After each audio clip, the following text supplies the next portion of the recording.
So I wanted to put this video together for my good friend Karl Winn, and I just learned today's June 4th, my wife and I's 25-year wedding anniversary, and I was just informed today that Karl had passed away tragically, and we hadn't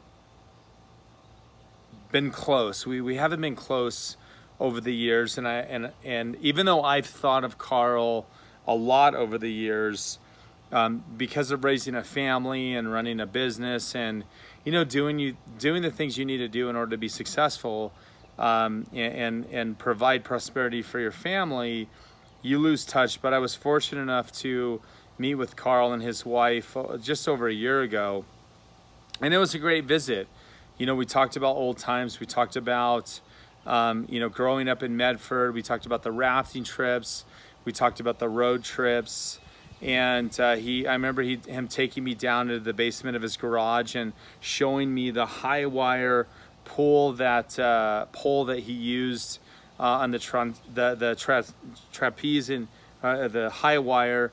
And it was in his garage in the downstairs, and he had a apartment that he was very proud of on the bottom floor, and he invited my wife and my family to stay there at any time.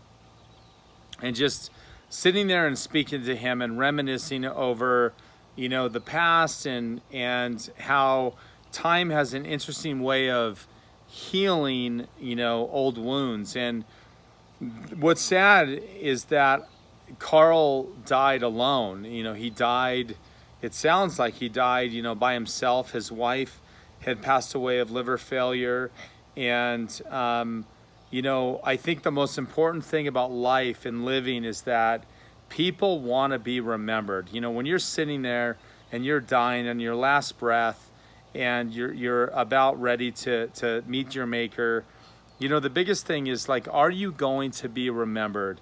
And I just want to send this little video out there to say that Karl Winn will be remembered. I never forgot about the stories he told me about his migration from Germany to the United States.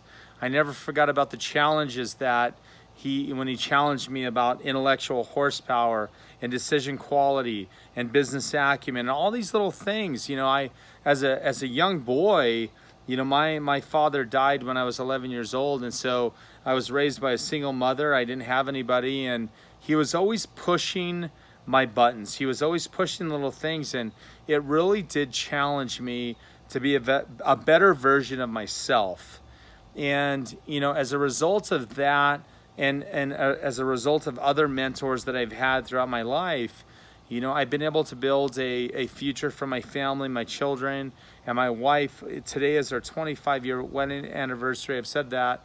And, I remember going on the road trips with Karl, his family, Sheila, wonderful wife, beautiful daughter. I'm telling you, Paulina, if, you were older, way out of my league, I would have dated you. But shit, man. It was one of those things where it was a good thing because I met my wife and I love her dearly. But I remember going on the road trips across the country to Seattle and to the different venues out there. And just, I remember there was one time I had to hold the wire down. I had to hold the wire down for the High Wire Act, and I didn't know what the fuck I was doing. And as a result of me, like, kind of bouncing the wire, this guy's up on this thing. He's bouncing all over the place, and he doesn't know, like, he's yelling at me from the top of this high wire, bouncing up and down, and he's like, what the hell are you doing? And Paulina comes down, and she grabs the wire, and she's like, hey, like, just hold it tight.